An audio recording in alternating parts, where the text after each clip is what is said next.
One.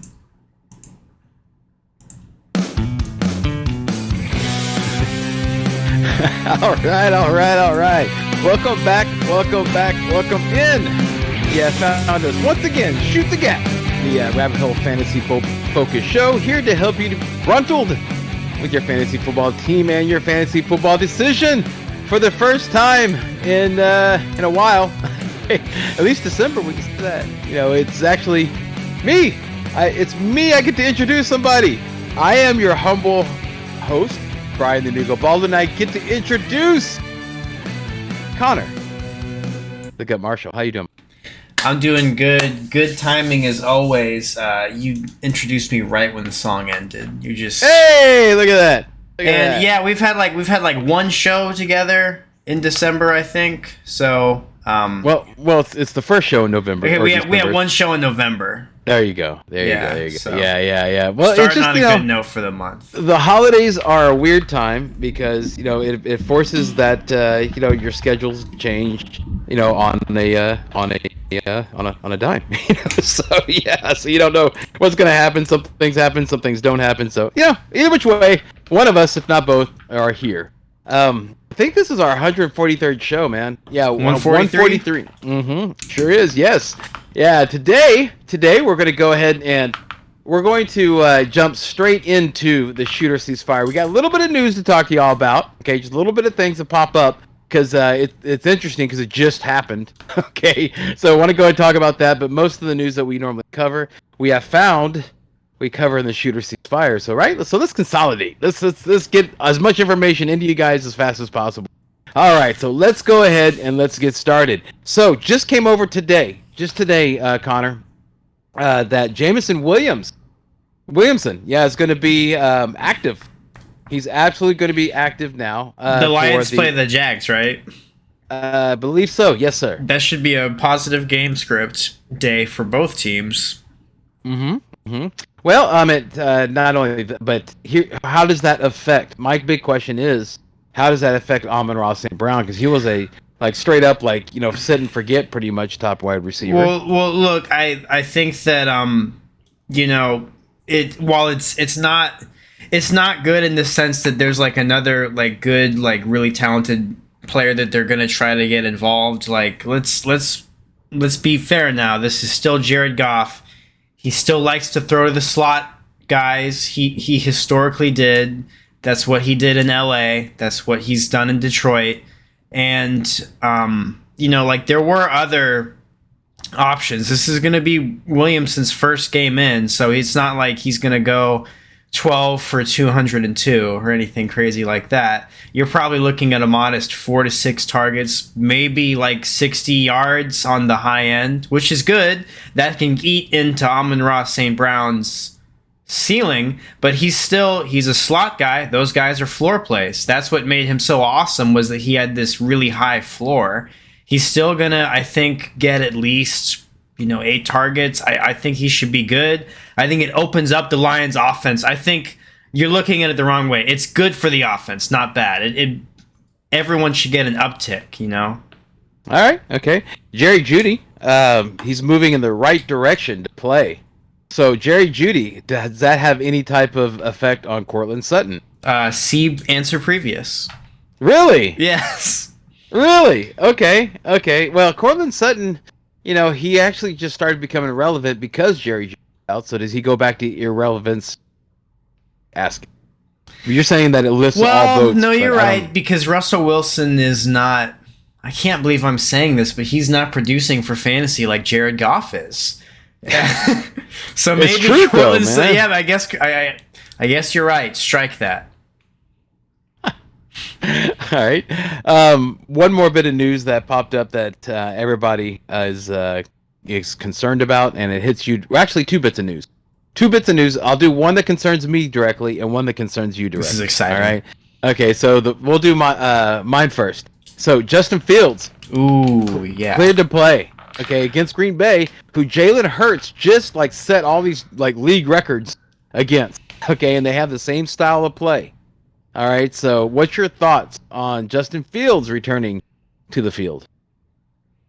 I say this, so as your friend, I'm scared to give you my honest advice because I don't want it to backfire for you. But I would 100% start Fields over Geno Smith. Of course, yeah. And let's go and give a real quick bit of context for everybody, since everybody loves to hear about everybody else's lineup. Let's go ahead and do that for you. Yeah, basically in my lineup or my match this week. Okay, I'm 7-5. I need to win to get in, type of thing. I'm in 4th place, but I'm talking about. I'll secure a spot if I win to, this week. So my opponent, his 2 wide receivers are DK Metcalf and Tyler Lockett. So with that, and I'm going against, and he also has for his quarterback Mahomes and his tight end Kelsey. So I'm going against that, right? So I'm like, man, I need as many points as I possibly can. And whenever I look at having Geno Smith, which we'll talk about, I think he's going to do well. He's definitely startable. Not something you really want to run away from. Yes, exactly. Not going to be a ceiling play, but it'll be like his floor play, but not too low.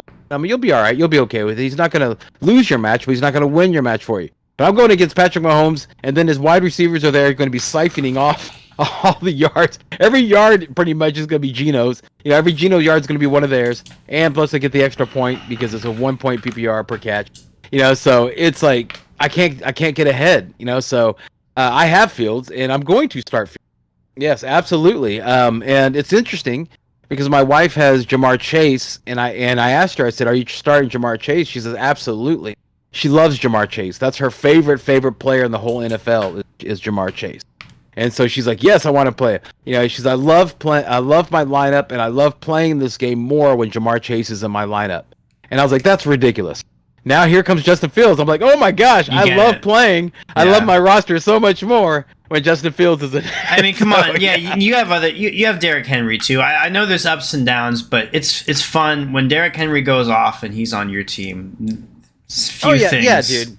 Yeah, but you understand what I'm trying to say. I'm trying to keep up with Patrick Mahomes, and Geno's not going to do that, especially with Lockett and McCaff. Yeah, so you got to go ceiling. You got to go balls to the wall this week. Yeah, and let's move on to the one for you, Leonard Fournette. Yes. Now, but did you see the breaking news on him? Talk about it. He was listed as questionable even after getting a full practice in, which is very interesting. At this point, one can begin to think, maybe keep Leonard fresh. The rookie, he's on a rookie contract. Get the mileage out of him this year, since it looks like this might be a lost season, and he's also playing better than Fournette.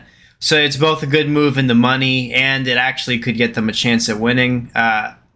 In the committee, in the current era of the NFL, the move is generally not to go bell cow approach. It's always, we're gonna use a committee of guys. So I'm not optimistic that White's an RB1 for the rest of the year, but I think he's an RB2. I think he's like Tony Pollard. Yeah, it's a great comp. Yeah, basically, it's the way. What you're looking at is Leonard Fournette just basically caps off the top of White. That's basically what he does. I agree with you. I think that even before Leonard Fournette got hurt, Rachaad White was the starter. So that just shows you that he is going to be the guy that's going to be on top. And then you also have to look at the run styles. Leonard Fournette runs towards contact, and then White runs away from contact. And with the shaky O-line like they have, I think the Buccaneers would prefer somebody who runs away from contact as opposed to towards it. Okay, yes. So it just basically just caps the ceiling, like you said, that he's not going to have or he has a chance of having running back one numbers. It's not guaranteed he's going to have running back. But he's definitely still a good play. He does. White does seem like he's kind of turning into, ironically, James White 2.0. Maybe there's something there. Rachaad White or Damian Pierce in a plus. I can't believe I'm saying this, but I think I'm actually going to go with White because I feel like Pierce can get scripted out and White can't. Yes, he can. Yeah. Yes. The old Obama slogan. Yes, he can. No, so yeah. Hope that Fournette does not play. Okay, yeah, that's the best thing. If he All does right. not play, White's an RB1. Yes, sir. Yes, sir. All right. Well, let's go ahead and let's move on to the Shooter Sees Fire for the for week 13. But before we do that, let's go ahead and hear a word From our sponsors. High Volume Music Radio, the pride of Sunnyside, with shows like Rock and Roll Radio, Bring Back the A-Track, the Brown Sugar Express, and Blame It on the Boogie with Aunt Boogie. Log in now at highvolumeradio.com. I don't even want to know what's going on. And I don't remember, even if it ain't high volume, it ain't loud enough.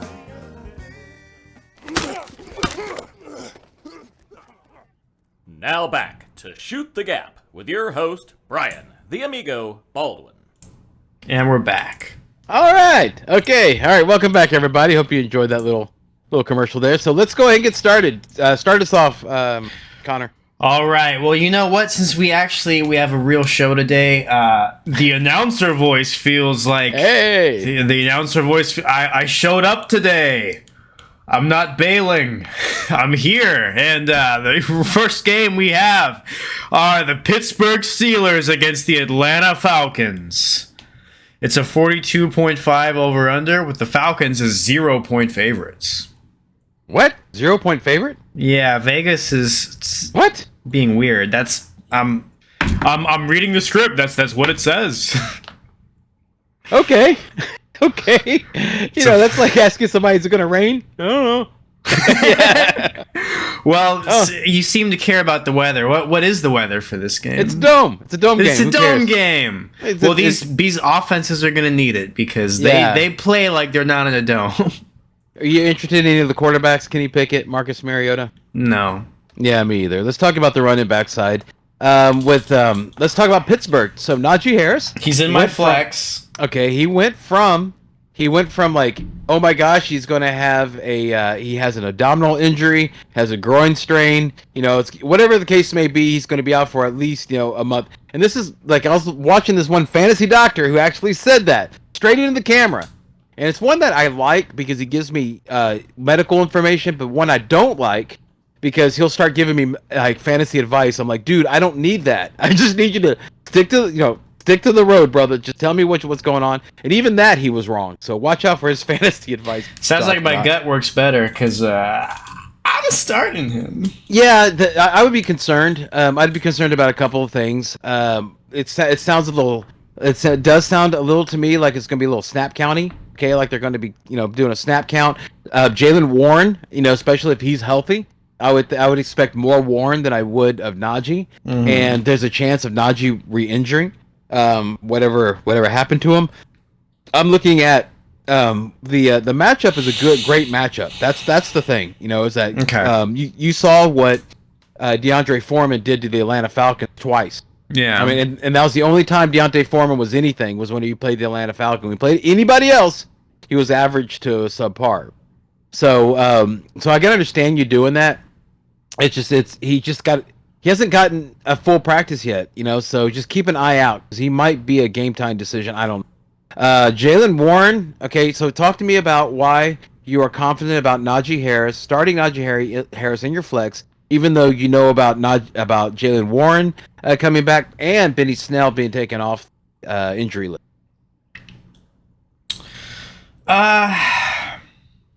Honestly, I think it's because the Steelers identified that they had more success whenever they used Najee more.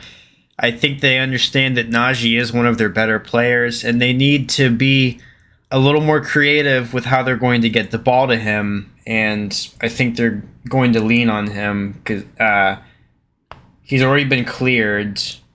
And, like you said, it's a really good matchup. And I think that the other parts of the Steelers offense are good enough for them to not be able to stack the box against him. Okay. Let me just, before we move on to the other positions, just one question. Pittsburgh. Let's say Pittsburgh goes off. Right? They do great. Pickens. We're going to talk about him in a second. Freiermuth does well. We're going to talk about him in a second. Let's just say that in this scenario, they all do great. Second half. Okay, they're up by 2 scores. And Atlanta's not able to do anything against the Pittsburgh defense. who is getting the ball? Najee Harris or Jalen Warren or Benny Snell? Yes. That's a great argument. So there might be something where if they get ahead that they sit Najee. Well, my problem is I don't have another. I don't really have. I'm not going to start White and Fournette. Okay, we'll talk. We'll talk Yeah. after the show. Okay, so it's in Atlanta, Cordell Patterson, Tyler Algier. Any interest there? Patterson. Yeah, why? Because he's Patterson. He can. Why? He can still get. He can get targets. He can get targets and catches. Yeah, if he was not having to share with Algier, I think he would have had a lot better game against Washington. I was really like surprised about how well Atlanta was running against Washington. It's just that they got so far behind because of the defense, how terrible the Falcons' defense is. They weren't able to keep that going. But yeah, if it can stay a close game, that's what you're hoping for. Well, actually, no. Patterson, you're hoping for a blowout game because then they would use him more because they're going to pass to him more. Where Tyler Algier is kind of more of a, he's not, so more of a run the clock out kind of guy. Wide receivers, Deontay Johnson. Rank these wide receivers: Deontay Johnson, George Pickens, and Drake London. Rank them as 1, 2, 3. Pickens, Johnson, and then London. Okay. And Pickens, Pickens because he's cool, not because he has a higher floor. Because he's cool. Well, no. Well, dude, he's athletic. He's cool. And he can get. He's getting He's getting definitely the snapshot, right?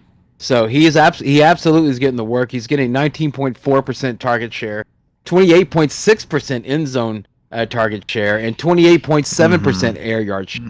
That's something that you'd want to start against the Atlanta defense. Most definitely. Oh, actually, dude, that is Johnson. Excuse me. Yeah, those things are Deontay Johnson. I tried telling you he has a higher floor. Pickens. Yes, that's Deontay. Is cool. Pickens. Yeah, I got my things. Yeah, Pickens is actually 18.3%, 33.1% air yard target share, and has 1.64 yard per route run. That leads the team in the last 3 games. So yeah, Pickens is good. Yeah, I was starting to throw that out there. I'm like, that's not really that good. How's that an argument? I'm like, that's Deontay Johnson. Yeah, so good save. Yeah. So yeah. Pickens is definitely in my mind is somebody that's startable or you'd shoot on, but not Deontay Johnson. Drake London is the one that really made me. He's not startable, and it's crazy. With Kyle Pitts out, you would think, No, I don't really think there's really anyone else worth talking about in this game besides maybe Freiermuth, who I'd say you start. Yes. Thank you. Freiermuth. Yeah, I was about to say, yeah, man. I mean, he's pretty strong, dude. I mean, he's got check this out. The Falcons have given up the 13th highest catch rate to tight ends, 9th most receiving yards per game to tight end. I mean, that's fantastic, dude. Yeah. He's a strong start. So yeah, keep rolling. Keep rolling with Freiermuth. All right, let's move on. Anybody else you want to talk about the defenses? Yeah, Pittsburgh starts the Pittsburgh defense. Sit the Falcons, of course. Okay, all right. Moving on. This is probably a game where we can sit both defenses too. The Green Bay Packers are playing the Chicago Bears. It's the classic NFC North matchup. The Packers are 4-8 and the Bears are 3-9, but somehow the Bears are better and cooler. What's the weather like, Brian? 40% chance. It's gonna be 40 degrees, 1% chance of rain. Gross. 13 mile an hour. Just cold, but just I hate that weather. But it's great for football. Right. Well, yeah. Well, dude. Okay. Look, man. I complain about the heat, so I can't complain about the cold. So by that way, because if you complain about the heat and the cold, you're just not a happy person. I don't complain about anything. I announce it. Okay, well, announcer, which quarterback would you rather have, Aaron Rodgers? I'm gonna let you talk about your dude, your man's. I'm gonna talk about Aaron Rodgers. Well, we talked about Fields already. I mean, yeah, he's gonna be. But I'm not. Look, I saw you dance with your girl. I'm gonna let you dance again. You think I'm just gonna cut in like it's my turn? No, like have your dances. Okay, Fields is first in fantasy points per dropback, first in rushing yards, and second in rushing touch. Green Bay defense is 21st in success rate per dropback, 21st in EPA per dropback, If you and say 15th 21st. Okay. in passing yards per game. That gives Fields the definitely upside to be. He could be a top 5 quarterback this week. All right. Thank you. I think we're all shooting on Fields. Yes! We're all shooting on Fields. Yeah, okay, and one thing I want to go and point out that I didn't say before is I want to talk about this because there's a lot of things that you'll read that says, well, it could be expected that Fields is not going to run as much, or well, I'd watch out because it looks like Fields not going to run that much. I read the press conference from Eberflus whenever he was talking about Justin Fields. He says Justin Fields is 100%. We would not put him out there if he was not 100%. So expect Justin Fields to be used exactly the same way. So shoot on Justin Fields with confidence. Yeah, I think Justin Fields and Tua are like they're these two dueling quarterbacks, one in the AFC, one in the NFC, and they're both putting their body on the line every game. So I think you can start Fields with 100% confidence that he will be running the ball. Sometimes in a not way that he should to be healthy, but that's just the dog in him. Yeah, last thing I would say is that Dalvin Cook had the same injury, all right, and they put this apparatus on him, and he did fine. Okay, it's a non-throwing arm. It's good. It's going to be more affecting whenever he runs. I think he'll be. All right. Anyone else in the Bears you want to talk about? I'll just give you that whole team. Dalvin Cook, or not Dalvin Cook. David Montgomery. David Montgomery. David Montgomery, who was the emergency quarterback option when Fields was out, by the way. For this game coming up, the last game. Oh, that was Nathan Peterman. Yeah. Well, maybe it's this game then. Yeah, well, no, Nathan Peterman is also the backup. The GOAT. Yeah, because the actual backup is hurt. So, yeah, Trevor Siemian is hurt. The only person I would want to talk about, I know that everybody's all excited about Cole Kmet. I actually could see him as a high-end tight end 2 and a tight end 1, low tight end 1, mainly because he is going to be the main receiver. And it was like everybody was poo-pooing him because it was going to be Nathan Peterman or an injured Trevor Siemian. But now since it's going to be Justin Fields, he likes to throw to Cole Kmet. I think Cole Kmet, you can start him, but just make sure to I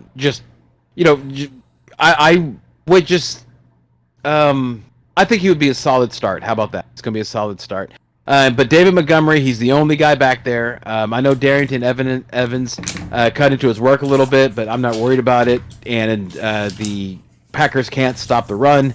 So, yeah, you would go ahead and shoot on David Montgomery. Go ahead and take the you go ahead and talk about Aaron Jones, A.J. Dillon, and I'm starting. I can't believe I'm saying this, but I would, out of everyone on the offense, I'm shooting on both of those guys and probably Christian Yeah, man, Christian Watson. What do you mean? Probably. Yeah, most definitely. I can't believe you sat him when you played against me. Well, because I didn't trust him. He was going against Philadelphia, and that's a tough defense.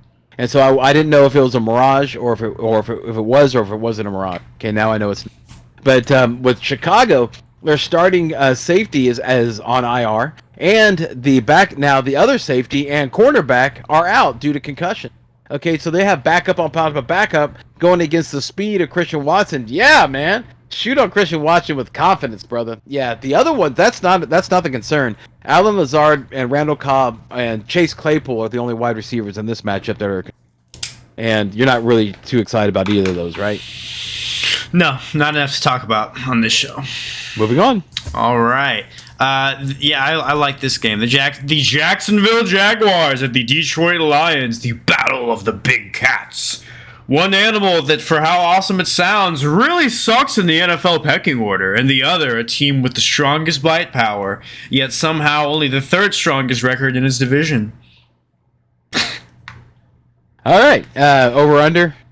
Yeah, 51. I'm not really doing those anymore. That took up too much. It's not really fantasy relevant. Oh, okay. All right. We're streamlining. You could sneak it in real quick. I don't know. Throw it in there. I like to take my time. Okay. All right. Quarterbacks. Trevor Lawrence looks like a great start, especially so you shoot on him, especially after last week. However, there was a fumble that he had, And there was a He stat does that I that. heard.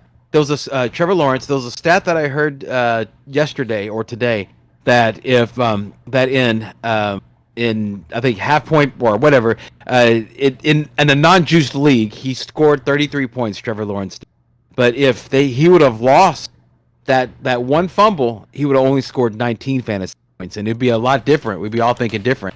But now, everybody's excited about Trevor Lawrence going against a kind of a lower than a subpar defense. So I think Trevor Lawrence is going to be a good, a no-brainer type shoot. So, but what about Jared Goff? What's your thoughts on same him? thing. Jacksonville doesn't really have that good of a defense either. Okay. All right. Travis Etienne in your lineup? Yeah, Etienne, Christian Kirk, Trevor Lawrence. That's about it. Any interest in Evan Ingram? No, because I picked up Cole Kmet a couple weeks ago, and that seems like Not way for you. cooler option. I'm just saying it just any fantasy interest, dude. I'm not. I don't feel any sympathy for the bums that couldn't figure out the Bears hype. It was so beautiful. I'm always waiting for the Bears. No, but you're right. I'm sorry. Look, guys, if you're looking at Evan Ingram, you've made a mistake on the tight end situation as a whole. Evan Ingram or Hayden Hurst? Hayden Hurst. Okay, Evan Ingram or Tyler Conklin? Tyler Conklin. Wow. Okay, yeah, you got it. Yeah, the math checks out. Jamal Williams or DeAndre Swift? Jamal Williams. Explain. I have Jamal Williams. I was going for the comedy, but in all seriousness, I mean, we both know the real answer. They're saving Swift for next year. Jamal Williams is the red zone back even when Swift is in the game. So Jamal Williams still has really fucking valuable touches. He's not going anywhere. He's a touchdown machine. He's this year's James Conner.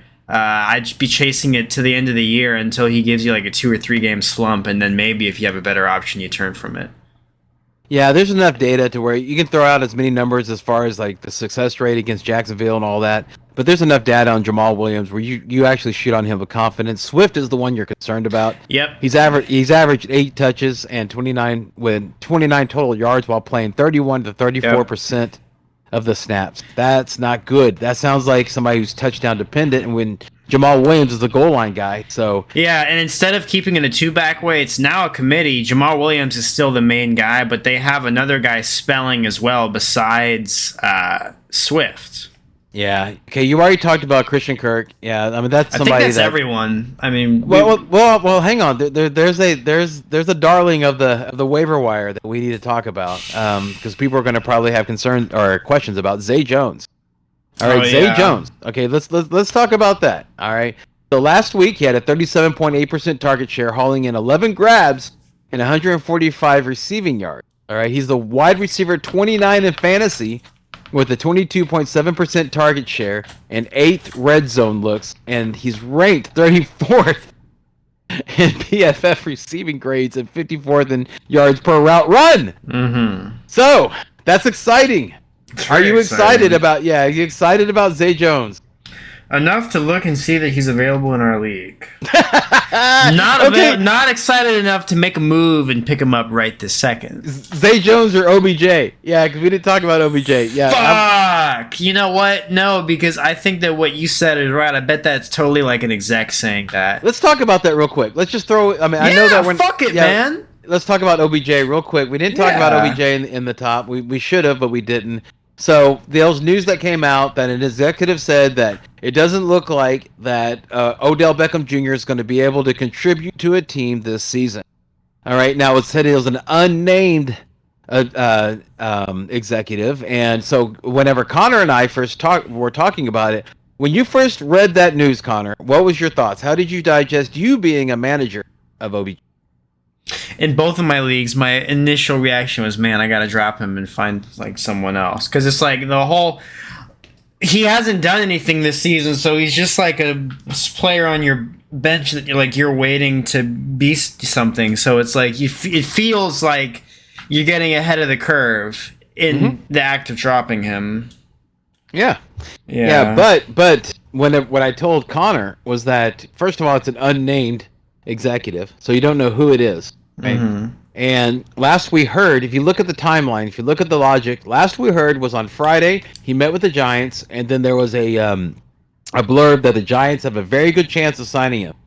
Today he's supposed to meet with the Bills, and then we get a statement from an unknown executive saying that they don't think that Odell Beckham Jr. is going to be able to contribute this year, right? Mm-hmm. So it's either what I was telling Connor was that, in my opinion, and it's just my opinion, reading the tea leaves here, that it looks like he didn't have a good visit with the Bills, and that name, and if he had a bad visit with the Bills, could have been coming from the Bills, and if he had a fantastic visit with the Giants, then there's a chance that could be coming from the Cowboys, because OBJ could be telling the Cowboys, "I'll come to visit because because Jerry Jones is Satan, and I don't want to piss off Satan in this world, so I better go and do what Phil's gonna say." Could be that, and that pissed him off, and he said, "You know what? Put some bad news out there about him. Let's stir the water." That is the first team that I thought of. Like, who would put out bad? And yeah, probably the Cowboys. I don't think the Giants would do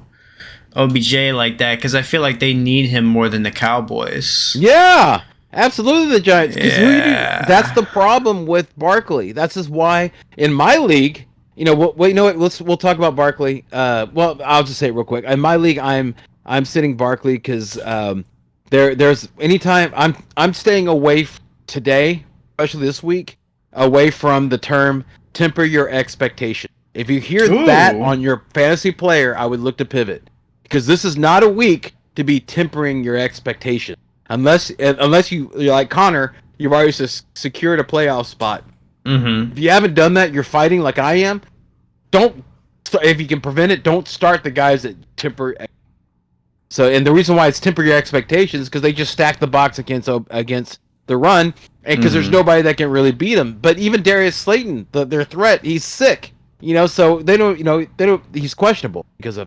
So yeah, they need OBJ. Good point on that. But Zay Jones, I would go ahead and I wouldn't freak out about OBJ. Back to the matchup, Zay Jones. I like Zay Jones as a wide receiver too, and as a flex option. What about you, Connor? I have submitted a waiver claim for him in my auction league, and I am thinking about ways to pick him up in our other league. So I'm all in on Zay Jones. Okay. All right. Okay. I'm gonna keep that in my back burner. That's gonna be my litmus test. Zay Jones or Adam Thielen asking for a friend. Okay. That's a good one. So, who's the? Well, you know what? We're gonna talk about. That's the next game. Is it? Yeah. Yeah. Then let's just go ahead and let's just roll straight into the next game. But let's go ahead and start with that question. Yeah, because this was my thought process. The Jets. I'm so glad that the Jets are good. It's so refreshing to see them be good, and they have a good defense.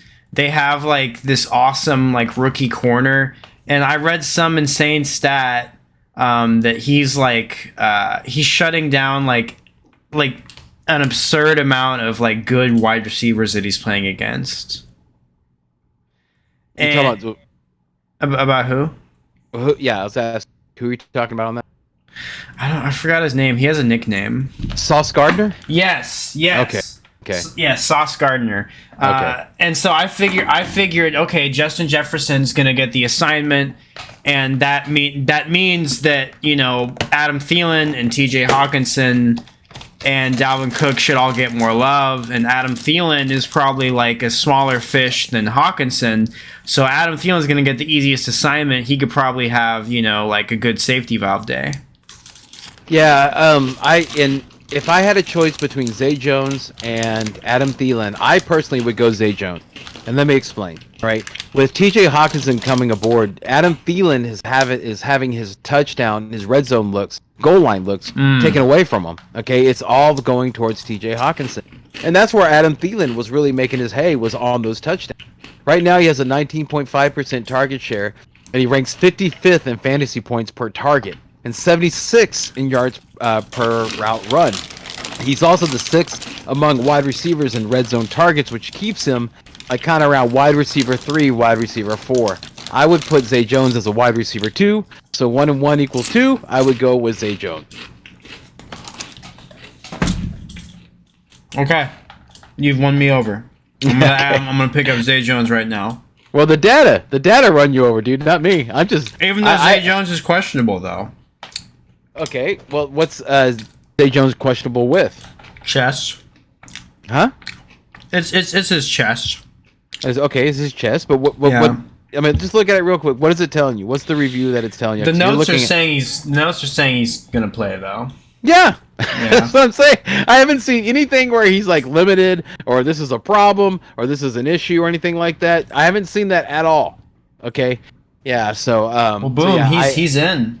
There you go. Yeah, Adam Thielen, I think is just he's so hard to he's boom or bust, and he's so hard to figure out. I would not start him against this New York Jets defense that is not only it's for real, but it's that has Sauce Gardner like you talked about. One also guy that you did not mention as far as the back is the secondary is DJ Reed. He's back there, So these are really good cornerbacks that you don't really want to test. And the pass rush for the Jets is real, and they're going to be coming in on Kirk Cousins really hard.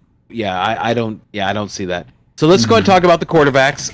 Mike White, Kirk Cousins. I saw you just picked up Mike White. So you go ahead and talk about this between the two.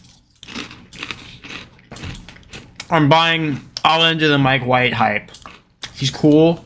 He did good, and everyone loves him, and he looks good in green. So I think he's going to help them go for their playoff run.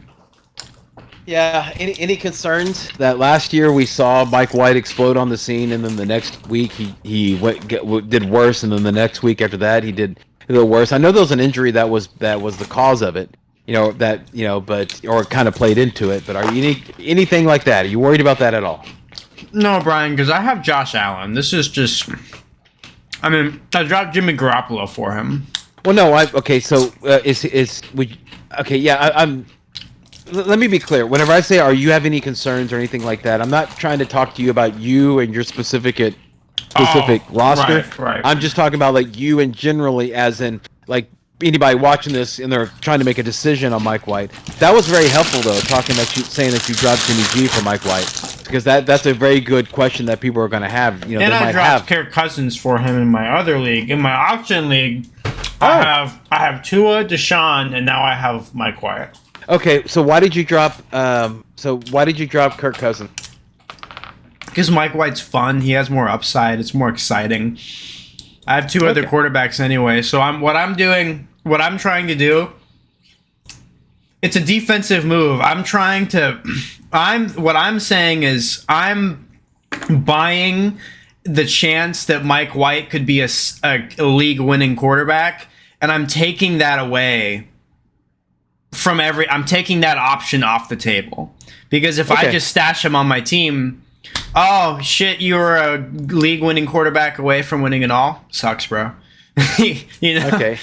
All right. Yeah. Well, the Vikings in this matchup, they have a pass funnel defense. So it's since week 7, they are 32nd in passing yards per game, 29th in explosive pass rates, and 26th in success rate per dropback. So yeah, Mike White's a great play. Kirk Cousins, we kind of loosely talked about him when we were talking about Thielen. There's going to be a lot of pressure on him. He's kind of a borderline QB1, high-end QB2 type guy, so not somebody that I would cease fire on him. Okay, so let's talk about the running backs. Okay, specifically of the 'cause we don't need to talk about the running backs from Minnesota. You have Dalvin Cook. Yeah, you have Dalvin Cook. So yeah, but Alexander White is only a handcuff. Yeah, but Zonovan, Knight, Ty Johnson, James Robinson. Rank those guys if Michael Carter doesn't. Knight, Johnson, Robinson. All right. So any of those guys, somebody you would shoot on.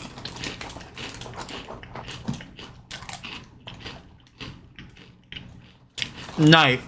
I think Knight's worth like a flex play. RB2 if you're nasty. Yeah, Minnesota's 16th in rushing success rate, 7th in EPA per rush, and 19th in explosive run rate allowed. And Knight looked good, so yeah. Yeah, it sucks though because Johnson did more. Yeah, and he was the pass. I think he caught the touch. But James Robinson. No, Johnson broke off a long run. Okay. James Robinson is the one that could mess everything up. Okay, Yes. all right. So yeah, because he could be the guy that comes out of nowhere. But I think there's a reason why James Robinson was a healthy scratch. Even though there's a quote that came out from him that this past week where he said he said, I'm paraphrasing it here. He said that they traded for me for a reason, and for me not to play pisses me off. So I don't know if that really means anything, because look what happened with Elijah Moore. Elijah Moore got quote unquote pissed off, and what did they do? They sat him.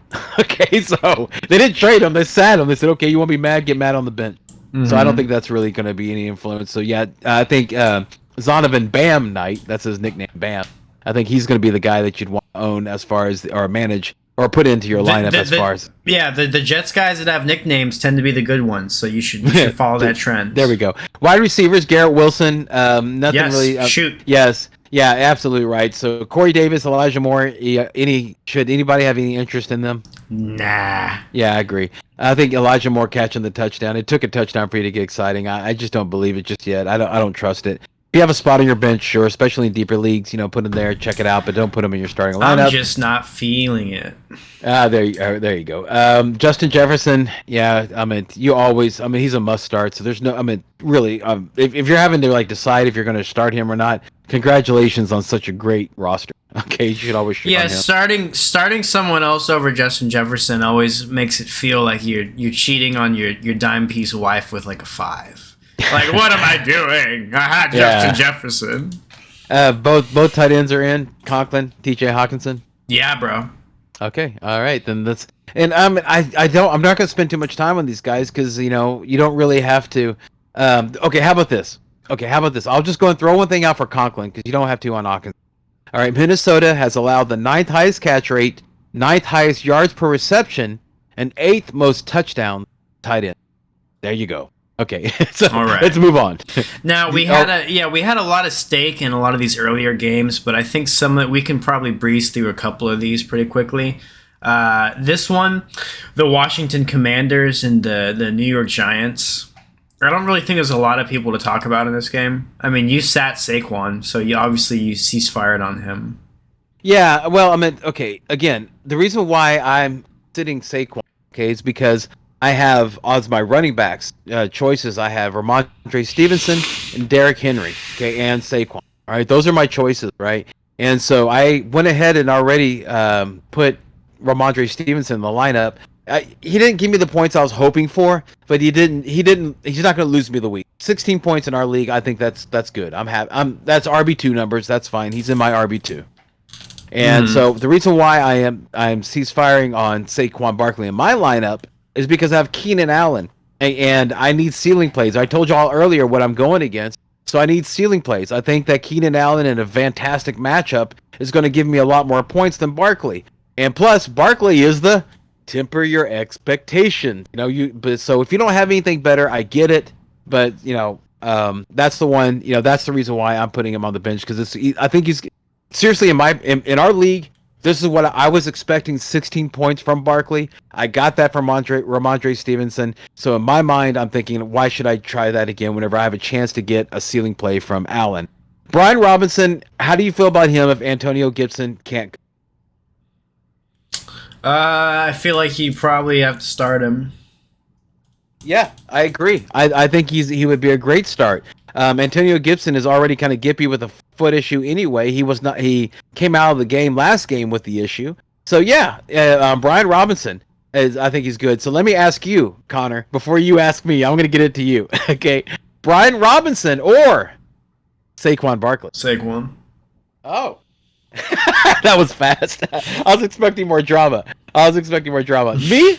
If you're asking me, if I had that choice, Brian Robinson without Antonio Gibson. Yes, absolutely. I think he's going to have a higher weight. He's going to have a higher amount of points because the Giants' run defense, man, since week 7, they're 18th in rushing yards per game, 14th in EPA per rush, and 28th in explosive run rate. Okay, there's only 32 teams, so they're 28th in allowing that. All right, so I just think that's a better matchup. And Washington, one thing they have been doing is shutting down the run. Wide receivers, let's go ahead and just rate them. Let's just do that. Make it easy. Terry McLaurin, and Darius Slayton, and Curtis Samuel. I was going to say Jahan Dotson, but you're not putting him in there. He's droppable. But yeah, McLaurin, Samuel, Slayton. Scary Terry, Slayton, Samuel. Okay. All right. Okay. Yeah, and you paused a little bit on that. Why did you pause on, not just throwing out the Washington on top of Giants? Because I had Samuel for a lot of the year, and I really wanted him to be good, but I think we're past that. Okay. Yeah. Yeah. Okay. Is that it on that game? Terry McLaurin or Zay Jones? Oh, Scary Terry all the way. Okay. Logan Thomas, he's a startable asset. So if you need to stream somebody in a weird spot, he's pretty much a tight end 2 with tight end 1 upside. Yeah. So the Giants, they've allowed the 4th highest catch rate, 5th highest yards per reception, and 4th most receiving yards per game to tight end. So yeah, he's definitely somebody you can. Yes, let's move on. The Tennessee Titans are playing at the Philadelphia Eagles, a 7-4 team against a 10-1 team. Vegas, of course, favors the Eagles. It's 44 over under, so they're kind of thinking it's going to be a low scoring game. Yeah, 46. Yeah, I'm glad you're doing the over under because I think that's important in fantasy because that can help you make a decision because if Vegas is saying it's going to be a high scoring game or not. So I'm glad you're doing that again. You're right. Yeah, Philadelphia. It's going to be it's going to be cold, but still a good day. 46 degrees, 44% chance of rain, 5-mile-an-hour winds. Jalen Hurts, of course, you're going to put him in. So let's just talk Philly. Let's just go straight Philly. Miles Sanders. Are you worried about Miles Sanders against the Titans' defense? Nah. They're the 5th in rushing success rate, 2nd in rushing yards per game, and 5th in explosive run rates allowed. So they're pretty strong tight end. Tennessee is against the run. So how you feel about Sanders? No, if you have Sanders, you have to start him just because he's going to get so many quality looks and opportunities. And, with the kind of offense he's in, you can't stack the box against him. Okay. I mean, Goddard's supposed to come back, so that's just another uptick for the Eagles' offense. I don't think he's coming back this game. Yeah, he's coming back this game? Not yet. Okay. Well, you still have a lot of other weapons. A.J. Brown is in. Devontae, so you shoot on him. Don't need to talk about that. Devontae Smith, though, that's the one where a lot of people are having concerns about. What's your feelings on Devontae Smith? Oh, boy. I have feelings about this one. Okay, go for it. No, because I was a big fan of him last season, and I kind of got burned for, just banking on him eventually producing and doing something. I started him a lot of games where he did not, come through, and he's been doing that this year. Like, he'll have a great game or two, and then he'll just disappear. And I think he's very sporadic. I think he's almost Gabriel Davis-esque, and while having Gabe Davis has been awesome, and the 192 3 touchdown or 2 touchdown day game that he had was fucking awesome. Yeah, it was. It's like, Diggs is still, that's the guy you want to have. And I think Diggs still did good in that game. Sorry about that. Okay. All right. You fix that? Yeah. Okay. All right. Ryan Tannehill, how do you feel about him? No. Okay. And Derrick Henry, of course. Yes. Put him in. Yeah, but we can go down the stats about the Eagles. The defense is one like Achilles heels stopping running backs, but no need to do that. Defenses. Are you how you feel about the Titans defense and the Phillies defense? Eagles defense is set and forget with their guys and just their propensity to produce turnovers.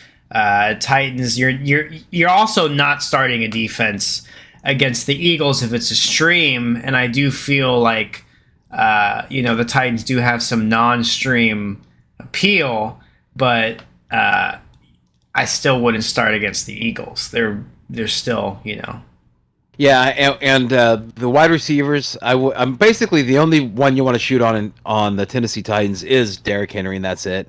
Traylon Burks, I know that he's he had a breakout in week 11. Here's the thing, and then you look at Christian Watson burning the Philadelphia defense. Philadelphia has a problem with fast receivers, not big receivers. Traylon Burks is a big receiver. Okay, he doesn't have the speed of Watson, so please don't fall into that trap of that comp. I would go ahead and cease fire on all the wide receivers on the Titans side. Agreed? Agreed. All right, move on. All right, the Denver Broncos at the Baltimore Ravens, the classic orange versus purple debacle. Who will win? This is a low-scoring game, 39.5 points. It's weird. It's the same weather as Philadelphia, with just 1 degree difference, 47 degrees, but everything else is the same. It's going to be a fine day. Don't worry about the weather in this game. But what you worry about is the quarterbacks. We have Russell Wilson, who we now know is limited. Not that good. Yeah, go ahead, do it. Go ahead, do it. Limited. Yeah, I was gonna do it. I didn't know if you're gonna do it. We can do it together. Yeah, you did it. Yeah, 1, okay. 2, 3. Limited. There you go. Okay. Beautiful. Lamar Jackson though is gimpy. He's been banged up, man. He had a quad. Made him miss a few days of practice. Was sick a couple weeks ago. I mean, how do you feel about him? He's gonna play. He wants to get paid. To get paid, you gotta play. Okay, so you're expecting like high numbers? Okay. Yeah, he's gonna put his body on the line. Okay. What about the Denver defense? Denver defense. Man, they ain't that good. Oh. Okay, dude, they're 4th in success rate per allowed per drop back, 11th in EPA per drop back, and 12th in explosive pass rate allowed. So they don't have any receivers. Who are the receivers for Lamar? Mark Andrews. And? Yeah, it really sucks that Odell hasn't gone to the Ravens yet. We were all really hoping that was going to happen. Yeah, I know, man. I know. Or they didn't trade for somebody. Yeah, it's pretty awful. But they got DeMarcus Robinson. Yeah, so or not DeMarcus Robinson. Who is that? Yeah, it is DeMarcus Robinson. Oh my God, I was right. I should have went with my gut. Yeah. No. Deshaun Jackson. Yeah, Deshaun Jackson. Yeah, they have both DeMarcus Robinson and Deshaun Jackson couldn't last a whole game. Yeah, that was the one I was trying to be facetious about. But yeah, but wide receivers on Baltimore don't even look their direction. Tight ends, we already talked about Andrews. What about Greg D? You interested in him at all? Nah. Okay. Cortland Sutton, Jerry Jeudy. Which one would you prefer? Sutton. Okay. All right. So, Cortland Sutton or Zay Jones? Zay Jones. Okay. All right. Who was the last one? Cortland Sutton or Thielen?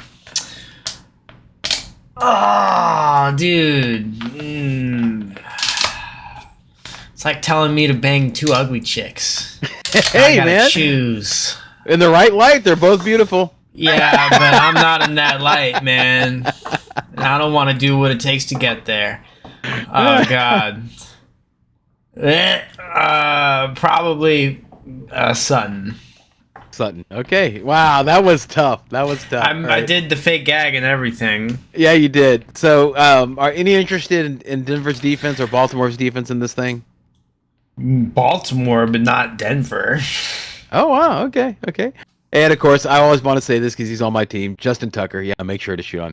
He's awesome. Oh, yeah. Go Longhorns. Yeah. Dude, oh, my God. He was 1 yard away from that 67-yard kick. That was... Oh, dang it. What's funny is everyone did, like, internet, like, troll videos like, he sucks. He can't even hit a 67-yard field goal. I know. Justin Tucker just, like the most accurate kicker of all time. Like he shits on Vinatieri and what's the other guy's name? Janikowski, Vinatieri, and Goskowski, the Patriots guy. Yeah. Like Tucker shits on all of those guys, bro. He's had a better career. Like he's been more accurate. Like yeah, he didn't hit game winners, but he's been like way better. He hits them from way longer. He's consistent. He has the record for the longest kick. Okay, and he's the only kicker in our league who's been able. I mean, we saw guys like Zerloin. I'm sorry, sir. We saw him. We saw Matt Zerloin. I love that, dude. Zerloin. Yes, I fully remember that. Yeah, Zerloin. Matt Prater. Okay. Sly. We saw all these guys hit long range field goals, and then they didn't stay in shape. Justin Tucker stayed in shape the whole time. Yep. All right. Okay. Move on. Yeah. This is fun. The Browns and the Texans. Deshaun wants some, and the Houston Texans are going to have to give it up. It's a 46 and a half over-under. So Vegas thinks this is going to be they think that Deshaun Watson is going to come out slinging. Yeah, I want to talk about something. He's going to put it out on the table. I like it. I didn't catch the first one. He's going to be balling out. Oh my gosh! There we go, dude. Hey, yeah, you are correct, sir. Yeah. So one thing. Okay, so how do you feeling though? So would you shoot on Deshaun Watson? No.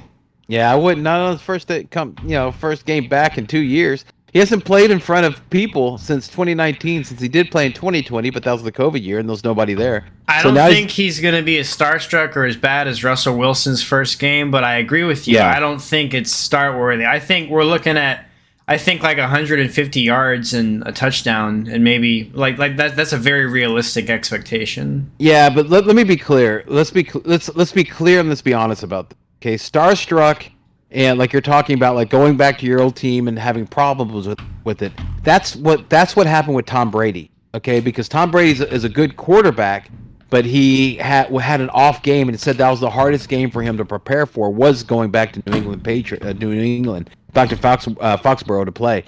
Where we have found, and we have data, and we have experience to say that Russell Wilson just stinks. Yeah, he wasn't starstruck. He just stinks. Yeah, I mean, and that was back whenever Nathaniel Hackett was, was put in a bad place, so he sucked, so it was, yeah. I just want to clarify that up because I'm still a Broncos fan. No, you're right. That's yeah. So I just want to clear that up. Running backs. So Kyle Allen, we're not even gonna look at that. So Deshaun Watson. I'm not looking at the Texans' offense in this game, dude. They're 1-9, dude. Pierce had a good Pierce did enough this year for Lovie Smith to rah him, and then next year he'll be the guy, but. They're not going to run him into the ground this year. That's our boy. That's our golden goose. Yeah, he gets, like you said earlier, that he can get schemed out. If Nick Chubb. Well, first of all, the Cleveland Browns are going to hold the ball a long time because it's not going to be. What sounds better? What sounds more realistic, Connor, to you? Deshaun Watson comes in his first game back in 2 years and going against the Texans. And just throws left and right, runs for 3 touchdowns, just explodes onto the scene. That one scenario. Or they hand the ball off to Nick Chubb, let him just destroy the worst defense against the run as they ease him in, and he throws in just a couple of passes to get his feet wet. Which 2 scenarios sounds more realistic? The second one. And I think that's what's going to happen. I think Deshaun Watson is going to pass for 225 yards and 2 touchdowns. Amari Cooper is going to have a good day. And Nick Chubb is going to run for 125 yards and a touchdown or 2. I think that we're going to see Nick Chubb. We haven't seen one of those Nick Chubb games this year. Okay, where he had that game. Yeah, he had 300 yards, 3 touchdowns. We have not seen that. And I think we're going to see that in this game. I would be extremely surprised that if I saw 225 yards from Deshaun Watson and Amari Cooper to do well. Look what happened with Tua. Okay, look at last week. They got up big. They took Tua out in the second half. Same thing with the other starters. Okay, so they're just going to ease Watson in. He's going to be handing off, getting used to speed. Yeah, I would say Nick Chubb is pretty much the only person I'm interested in putting into the lineup, unless you don't have a better option than Amari Cooper. You just want to check and see. Because one thing you got to look at is that's a new quarterback, so we don't know if he's going to like Amari Cooper, if he's going to like Donovan Peoples-Jones, what he's going to do. David Njoku's out, so that's not even a Agreed. No tight ends, no wide receivers on the Texans. If you want to have anybody take a shot on, Dameon Pierce, because of the matchup. But it's just look, it's not something I really want to have any piece in, other than Chubb. Seriously, because there's so much emotion involved. It's hard to predict, and that's not something you want to do when you're fighting for a playoff spot. I'm shooting on Chubb and Amari Cooper. Okay, all right, okay. I actually have Amari Cooper, and I'm sitting him, but I'm sitting him in favor of Jalen Waddle and Christian Watson. So let me ask you, Christian Watson or Amari Cooper? Can I be brutally honest with you? Yes. I don't like your team because you have too much depth, and I get too many conflicting feelings when I look at all your wide receivers. Because it's like you're sitting Pittman and Amari Cooper, and I'm like, and then like I see your other guys, I'm like, just have like, fuck all this depth shit, just upgrade. But I mean, I understand why you do it. I understand the approach, and it does work. It's not my style. And I do think that Waddle is a good guy to start, especially since Hill may get sat, but Waddle could get sat too. And I do understand starting Christian Watson, but man, now that Deshaun Watson's playing. Man, this is Amari Cooper time. This is why I was trying to trade for Amari Cooper time, was to get this version of Amari Cooper. Ah, okay. All right, well, I want to wait and see. And I think I have the luxury to do that. If you don't have the luxury, Amari Cooper, you're right, Amari Cooper's not a bad It is a higher ceiling play. If, just for the sake of the argument, if you want to go absolute ceiling play this week, you're probably putting Amari Cooper in. Okay. Any interest No. in any of the defenses? Brown's defense, because it's the Texans. Yeah, but again, I would temper expectations because they're hard against they suck against stopping the run, and Dameon Pierce, that's where he could probably play. Let's move on. So we got 6 games left. We're at about an hour, and I know we have stuff to do after this. Okay, let's hit it. Let's hit it like 6 minutes, 6 teams. Let's go. Seahawks, Rams. Who are you interested in? Kenneth Walker. Okay, Kenneth Walker, Geno Smith. That's kind of it. I mean, maybe Lockett, but I still feel like this is just Walker. This is just run the ball down the Rams' throat. Pete Carroll's just and that's it.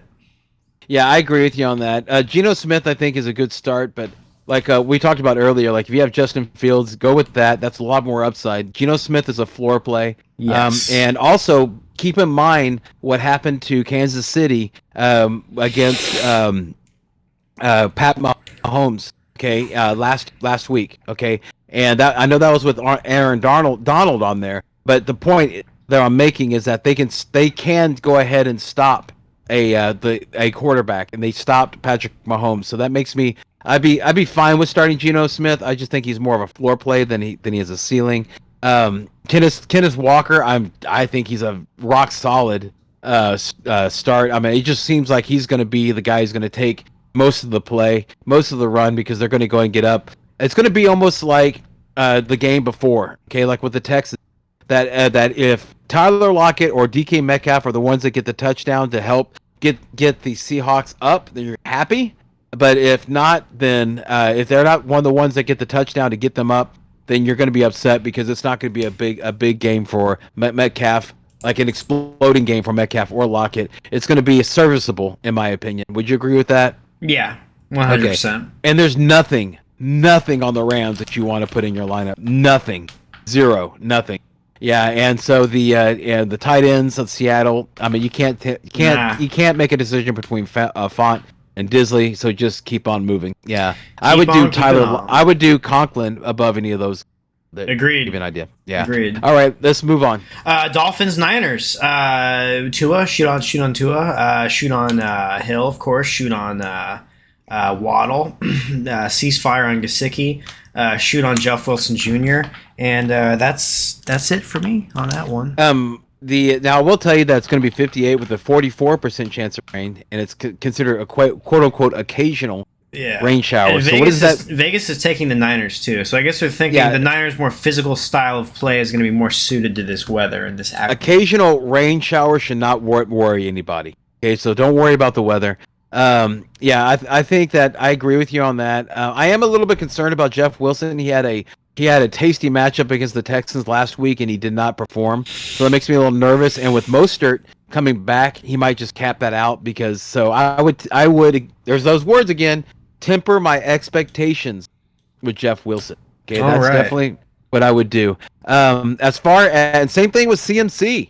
Okay, let's kind of take some No, time I'm shooting on McCaffrey. him. I'm not tempering my expectations. I'm shooting on him. Oh, I absolutely am tempering my expectations on him because he's the one that came out and said, "Hey, I'm good to go, and I'm going to get the full workload." It was Garoppolo that came out and said Jordan Mason's going to get a lot of work. Okay, so I just don't see how McCaffrey. I think you can look at him. Okay, if you're looking at him at a low end RB1 or at high end RB2. Okay. So that's what I would say that you're looking at with McCaffrey. I don't think he's going to be this league winner that he was when he first joined the 49ers. He's got this knee irritation. They're going to be limiting him that. So I just don't see how that's going to be, I just don't see how he's going to explode. I think the one person that is going to explode would be George Kittle, because with Deebo Samuel's out, I don't think that or limited, I think it's just going to fall on him and Ayuk. Would you agree with that? Those two guys are ones that you would shoot on. I'm shooting on all the way I see it is I'm always shooting on Ayuk and Kittle and McCaff. Okay, but McCaffrey, I would temper my expectation. All right. Yeah, I would do that. Jimmy, I get what you're saying, but the thing too is just like but it's also like Jimmy G. He might just be saying that to like make the rookie feel good. Okay. That means they're going to use him. Why would they care about his feelings? So that. You know what? I'm just gonna say La. And this game's real exciting. This is the Chiefs and the Bengals. Oh, the defenses on those. Are you interested in any of those? San Francisco, Miami. I'm always interested in San Francisco, and I would start them just because of the chance that they can get a couple sacks, maybe a strip sack return for a touchdown. But I mean, that's about the best thing you're looking at. Okay. All right, move on. Yeah, Chiefs. Miami. No, not in Miami. Chiefs Bengals, 53 points over under. Vegas thinks Chiefs are going to win it. I'm going full Bengals hype on this one. The power of Jamar Chase coming back. Burrow's going to throw for 90 touchdowns. I'm not worried about this. I think that this one is one of the easiest ones to look at, to see. I mean, it's an easy 90 touchdowns. The weather's going to be fine. No worries on the weather. So Patrick Mahomes, you're shooting on both quarterbacks. Okay, you're shooting on Joe Mixon. Okay, you're shooting on Jamar Chase. I would shoot on him. Okay, and then T Higgins, I would shoot on him. Travis Kelce, I would shoot on him. Hayden Hurst, I would shoot on him with that high of an over under. The concerns that you have in this game, then they're not that hard. Isaiah Pacheco and Juju Smith-Schuster, those are the real two big ones. So how do you feel about both of those? Well, someone smart traded away Juju Smith. He sold high for Najee. It's pretty good looking in hindsight, right? I told you, Brian, that's what my trades always are. Like whenever as time goes on, even if it feels fair at the time, it's like, you did what? You got Najee for Juju? All right. But anyway. Yeah, keep going. Yeah, no, yeah, you're right about that. Joe Mixon ain't playing, right? Joe Mixon, yes, he's playing. Oh, he is? Yeah, he is. Awesome. Yeah. Good for him. Yeah, he's been on a limited basis, but they said that he is. If he doesn't, then of course some RG. Well, because it was a concussion. He was in there for a while. Poor guy. Mm-hmm. No, I'm starting Pacheco, and I am ceasefiring. I'm shooting on Pacheco, ceasefiring on Juju. Yeah, Jerick McKinnon is the only threat to Pacheco right now, and he's logged DMPs on Wednesday and Thursday, but got a full session on Friday. But I don't know. It's a tough matchup against the Bengals. Okay. Any interest in the defenses? No. All right, moving on. The Los Angeles Chargers are playing the Las Vegas Raiders, and it's a 49.5 over-under. And Vegas is feeling ballsy. They're shooting on themselves to win this game. So, you know what? Normally, Vegas team's unbiased, but I call bullshit on this one. I think that they're smelling their own farts. There's no way they're going to beat the Chargers in this game. So you saying the Vegas is the betting favorite? Yeah. Oh. They're 2-point favorites. It's a 49.5 over under. Oh, okay. I thought it's because Mike Williams is out. Maybe they're like Chargers don't have the juice. Yeah, last time I saw it was Chargers -2.5. It might be flickering. So Justin Herbert, of course, Austin Eckler, of course, Keenan Allen, Of course. I just want to throw this out here real quick, okay, just to justify my decision on putting Keenan Allen over Barkley. The Raiders have allowed the 9th most fantasy points per game to opposing slot wide receivers, and Allen runs about 66% of his routes against the new slot corner, Tyler Hall. Okay, so it's going to be like a veteran against a new guy, and they're already kind of weak against the position. He has 19.2% target share, 66.7 in zone target share, and 34.6 air yard share. Eckler and Keenan Allen are going to go off this game. Yeah, I agree. I agree with you on that. So Herbert's good, Eckler's good, Keenan Allen's good. Gerald Everett, Foster Moreau. Who would you choose between the two? Moreau. Okay. That was not an easy decision as you saw. No. Yeah, because it's just because the Chargers are weak against tight ends, so I think that's a good idea. Devontae Adams is fine. Matt Collins, don't need to worry about that dude. Josh Jacobs, you're putting him in, right? Yes. Yeah. Derek Carr. Yes. Defenses. Yeah, actually, I am starting neither of them. Yeah, neither. Right. Yeah, there we go. Okay. Yeah. You faked me there. All right, move on. And I think that might. We have two more. We have the Battle of the Blue and then the Battle of the NFC South. The Indianapolis Colts are playing the Dallas Cowboys. This is a pretty easy game. Easy. We're shooting on for the Colts. We're shooting on Pittman and Taylor, if anything. That's it. And Brian probably would even say don't shoot on those guys just because of how good the Cowboys' defense is. Cowboys are really tough against the run. Look what they did to Saquon. So Jonathan Taylor, you would definitely put him in. He was your first pick of the draft. But there's those words again. Temper your expectations. Pittman, I would not, because one thing that we found out about Matt Ryan is that if there's a strong pass rush, he just poops all over himself. So no, Pittman I think would be a floor play at best. I would kind of steer away from him. Paris Campbell, you already showed him. CeeDee Lamb, you're starting. Dalton Schultz, you are shooting on. And how about Ezekiel Elliott and Tony Pollard? I'm starting Tony Pollard. Okay, not Zeke? I guess so.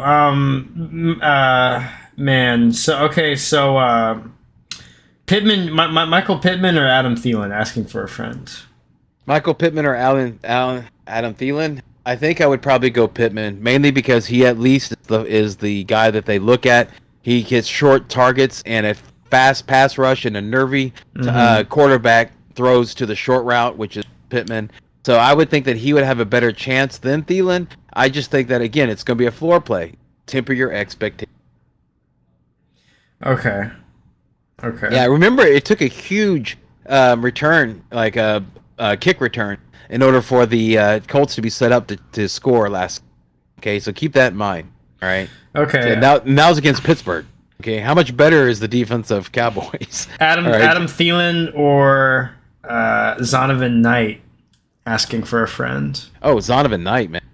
Yeah. Not even thinking about. I'm not even like that's not even a pause in my. Okay. Yeah. Thank you. Mike White or Tua asking for a friend. Tua. Okay. Cool. I think that's about it for the Cowboys. We're last one. Last one. Let's do it. Last one. New Orleans Saints, Tampa Bay Bucks. I think this one's pretty easy too. Bucks. Are we shooting on Brady at this point? If you have to, but I would go someplace else. I would do Tua over Tom Brady. Same. Would Mike White or Tom Brady? Oh, that's the line. That's the line. I would have to say Brady, only because I don't trust Mike White. He hasn't done enough to prove it. And New Orleans, their defense is starting to shimmy a little bit. So okay, I like it. I'm shooting on Rashad White. Cease firing on Leonard Fournette just because Agreed. it makes sense for them to rest him. And I'm shooting on Mike Evans. Yes. I don't know if Godwin is healthy, but if he is, I'm shooting on him. Oh, No, Godwin is, yeah. So I would actually flip it. I would shoot on Godwin and I'm be still more shooting apt. on both of those guys. Okay. Look, Marshawn Lattimore's back, and the one guy he loves to shut down is Mike Evans. Those guys have. Oh, yeah. I don't know if one of them slept with the other one's wife or what's going on Probably. there. Okay, Yeah. but something is happening between those guys. Yeah. So Well, maybe I don't this want is the year that Mike Evans sticks up for himself. I'm yeah. gonna shoot for. I'm gonna root for the underdog in this one. I'm shooting on him. Okay, I'd cease fire on Mike Evans Okay. and shoot on Chris Godwin. Uh, I would shoot on Zay Jones above Mike Evans. Wow. I get it though. The target share is there. I think that's it for the Bucks. Do we got Saints, Olave, Yeah. Voldemort, tight end if you nasty. Kamara, of course. Yep. That's yeah, it. but Kamara, temper your expectations. Yeah. RB2. Yeah. High end RB. Yeah. Low end RB1. All This is right. just because I'm just nervous about way he's been going, but Tampa Bay, their defense is not as what they used to be, so I think you might be safe there too. How about this, Alvin Kamara or Damian? Damian Pierce. Alvin Kamara. Okay, all right. I was like Damian Pierce. Oh, that's hot take. Hot take. No. Yeah. Damian Pierce or Zonovan Knight. Zonovan Knight. Oh, I feel good about that. So this is my auction league. I have Tua, Pittman, Davis already played. I have Henry, Jamal Williams, Mark Andrews, and then Bam Knight. And my kicker was Tyler Bass, so he got me 7 points. And then I have the Eagles defense. Oh, okay. Yeah, I think that sounds good, man. I think that sounds good. Okay. Yeah. Okay. And you know what else sounds good? Let's go ahead and put a bow on this show, man. Yes. Let's go ahead and end this thing. So we want to go ahead and make sure and thank everybody for watching. Thank you so much. Make sure if you enjoyed the content, like and subscribe and click that bell. Put in a comment. We'd love to hear your thoughts if you agree with us, if you don't agree with us. And yes, I know he said Voldemort, and there's a very popular fantasy football podcast that is calling somebody else Voldemort. But no, almost 2 years running, we've been saying Taysom Hill's Voldemort, and that's who Voldemort is. That's the name that should not. Yeah. Yes. Make sure. Yeah, we want to make sure and thank our supporters, Sports Host app, High Volume Music Radio. Make sure and check both them out. I definitely highly encourage you to download them and the High Volume Music Radio app especially. Check out Connor's book, You Know Too Much. The link is down below, so make sure and check that out. And then, of course, on the High Volume Music Radio station, you can check out my show, Drive Time Sports with Charlie and Brian, every Thursday from 4 to 6. So, on behalf of me, Connor, the guy, or not Connor, on behalf of me, Brian, the amigo Baldwin, and Connor, the gut Marshall. Okay, I want to thank you for watching, and let's go ahead and do some parting shots there. Yeah, it's time to. It's been a long.